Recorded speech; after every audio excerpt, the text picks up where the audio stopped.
Hey everyone, welcomes to कोडादेन। और इस वीडियो में हम लोग बात करेंगे कुछ बहुत ज़्यादा इंपॉर्टेंट जावास्क्रिप्ट इंटरव्यू क्वेश्चंस के बारे में जो काफ़ी ऑफ्टन पूछे जाते हैं, पर हमेशा हम लोग उनको गलत करते हैं just because we don't know how the things work behind the scene and what is the logic behind those questions. Okay, so in this video we will be going to see those type of questions only and I think ये video आपको काफ़ी मदद करेगी, ना कि बस interview में but आपकी जावास्क्रिप्ट की नॉलेज को और ज़्यादा स्ट्रॉन्ग करने में। ठीक है, तो स्टार्ट करते हैं वीडियो के साथ। तो फर्स्ट क्वेश्चन हमारे पास कुछ ऐसा है, let string equal to 1 and 1 is a string. So हमने str को रीअसाइन कर दिया और now we want to tell कि जो str है उसका टाइप क्या होगा।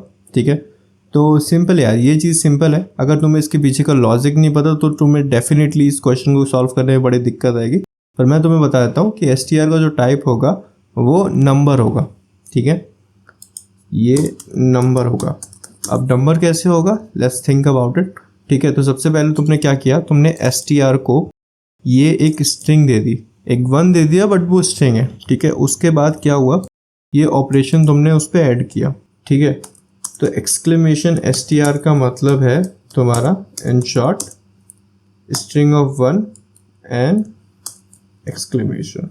ठीक है, तो दिस एक्सक्लेमेशन मतलब नॉट। ठीक है, तो नॉट ऑफ दिस, तो जो नॉट ऑपरेटर है जावास्क्रिप्ट में वो तुम्हें देगा ट्रू या फॉल्स। ठीक है, वो फॉल्स कब देता है, जब भी वैल्यू अनडिफाइंड होती है, नल होती है, एम्प्टी स्ट्रिंग होती है, नॉट अ नंबर होती है और एक जब फॉल्स होती है। ठीक है, अब यहाँ पे वैसा कुछ नहीं है, तो ये जो तुम्हारा नॉट ऑपरेटर है वो तुम्हें देगा ट्रू। ठीक है, अब ट्रू के आगे तुमने लगा दिया एक प्लस साइन, तो वो क्या करेगा, तो प्लस क्या करेगा, तुम्हारा टाइप कोहेरेंस परफॉर्म करेगा और ट्रू को एज अ 1 दे देगा। ठीक है, तो जब 1 दे देगा तो ये एक नंबर की तरह मिलेगा हमें, ना कि एक स्ट्रिंग की तरह, तो इसलिए टाइप ऑफ दिस नंबर हो जाएगा। सो अब क्वेश्चन नंबर 2 देखते हैं। सो क्वेश्चन नंबर 2 में हमारे पास यहाँ पे एक कांस्टेंट एक एरे दिया हुआ है 1 2 3 4 5 और उसमें बोल रहे हैं if type of array equal to array then console dot log this is an array else console dot log something went wrong. Okay, so let's run it. Here we go in the console and paste it here and just run it. Okay, so we got something went wrong. So why is that? Why we got something went wrong? Is this not an array?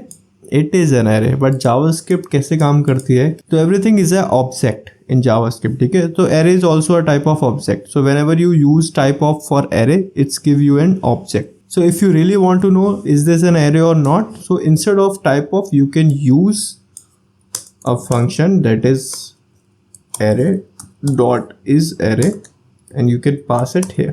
Okay, so now if you can test it, so instead of this just go, yeah, this is an array. So array dot is array actually will tell you this is an array or not, but with the help of type of you cannot figure out is this an array or not because it will give you an object. Okay, so that's why we are getting the something went wrong console here. Okay, so now let's see question number 3, and this is very classical question. In every interview you can see these questions. People are always talk about asynchronous code with synchronous code. So here we have a set timeout function, and in set timeout function we are just consoling the things, and console 1 and the second thing is console 2. So set timeout function have a 0 timer, so it means it will return instantly, and after that we have a console. So now the question is which console will run first, console 1 और console 2. So basic knowledge तो देखो यही कहते, set time out का जो timer है वो 0 है और वो कोड में ऊपर आ रहा है, तो console 1 पहले आना चाहिए, console 2 बाद में आना चाहिए। ठीक है, तो इसको एक बार रन करके देख लेते हैं। Remove this, paste it here and we got console 2 first and console 1. Okay, so why is that, क्योंकि जो सेट टाइम आउट फंक्शन है ना वो तुम्हारा असिंक्रोनसली काम करता है और जावास्क्रिप्ट में सिंक्रोनस कोड को हमेशा प्रायोरिटी दी जाती है असिंक्रोनस कोड पे। तो भले ही तुम्हारे सेट टाइम आउट का जो टाइमर है वो 0 है, बट स्टिल console 2 पहले एग्जीक्यूट होगा कंपैरेटिवली असिंक्रोनस कोड से, जो कि यहाँ पे तुम्हारा सेट टाइम आउट है। Now let's go with question number 4. So here we have a array 1 2 3 4 5 and that's the element of that array, and after that we have a for loop. And what we are doing here, we are just consoling the values of that numbers array. Okay, so क्या print होगा, so what will print on the screen, let's check it out. And here we go, we got 1 2 and undefined. So we got 1 2 and 3's value are undefined. Why is that? Okay, so this is a question of scoping. Okay, तो ये जो numbers है वो implement होगा इस number से। ठीक है, जो number for loop के बाहर है, let's say this is 1 and let's say this is 2. Okay. सो जब भी मैं फॉर लूप के अंदर नंबर्स की बात करूँगा तो वो हमेशा रेफरेंस देगा 1 को, और जब भी मैं उसके अंदर नंबर्स की बात करूँगा तो वो हमेशा रेफरेंस देगा 2 को। अब दोनों का नेम सेम है यहाँ पे, ठीक है। तो जो नंबर्स डॉट लेंथ है वो आएगी तुम्हारी 5, ठीक है। तो जो फॉर लूप है वो 5 बार रन करेगा, पर यहाँ पे जो नंबर्स है वो ये वाला नंबर है, ये वाला जो एरे है वो इसको रेफरेंस देगा। ऐसा क्यों होगा? क्योंकि जो हमारी स्कोपिंग है इसके अंदर, जो हमारा ब्लॉक स्कोप है वो इसके अंदर ये है, तो हमेशा इसको प्रायोरिटी मिलेगी, ठीक है। ये कभी बाहर ढूंढने ही नहीं जाएगा कि बाहर भी कुछ एग्जिस्ट करता है कि नहीं। ये देखेगा कि यार यहाँ तो नंबर है, बस मेरा काम हो गया, मैं इसी को प्रिंट कर दूंगा। तो जब i की वैल्यू 0 होगी तो नंबर्स ऑफ i मतलब नंबर्स ऑफ 0 क्या होगा? 1 हो जाएगा, ठीक है। और जब i की वैल्यू 1 हो जाएगी तो नंबर्स में 1 इंडेक्स पे क्या है? 2 है, ठीक है। तो यू विल गेट 2। पर जब i की वैल्यू 2 हो जाएगी तो 2 पे क्या है? कुछ नहीं है, ठीक है। तो you will get undefined.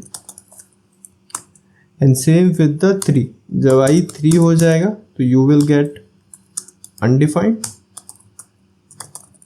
And जब i 4 हो जाएगा then also you will get undefined, क्योंकि जो हमारा नंबर्स एरे है उसमें बस 2 एलिमेंट है, 0 और 1 पे, ठीक है। सो आई होप तुमको ये समझ आया होगा। Okay, so this is the last question we are seeing in this video, and we are just checking is null equal to null, undefined equal to undefined, null plus undefined equal to null plus undefined or not. Okay, so paste it this. Okay, so we are get true, true and false. Why is that? Null equal to null, undefined equal to undefined. When we plus null plus undefined, not equal to null plus undefined. It's like 1 equal to 1, 2 equal to 2. Okay, so 1 plus 2 is not equal to 1 plus 2. Why is that? Okay, so whenever you are adding null plus undefined, JavaScript don't know how to react with this. Okay, so it will give you a not a number. Okay, so if you want to try this, just go to your console, just type null plus undefined, okay, and you will get not a number. Okay, so in JavaScript, not a number is the only value which is not equal to itself. Okay, so if you can go to that console again, and if you say not a number is equal to not a number, you will get a false.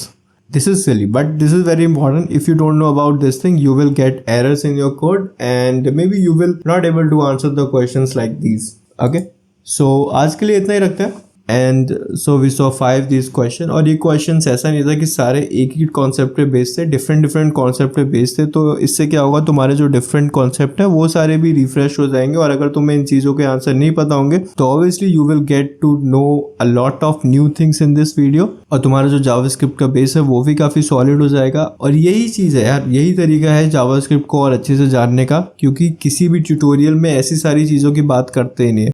जब भी तुम JavaScript पढ़ रहे होगे कोई इतना deep में जाएगा ही नहीं कि तुम्हें ये सारी चीज़ें बताएगा, ठीक है। उसके बाद तुम अच्छे डेवलपर कैसे बनते हो? क्वेश्चन सॉल्व करके, रियल प्रॉब्लम्स को फेस करके, और उसमें तुम्हें पता लगता है कि अच्छा ये भी होता है, इसको कैसे सॉल्व करना है, ऐसे सॉल्व करना है, ठीक है।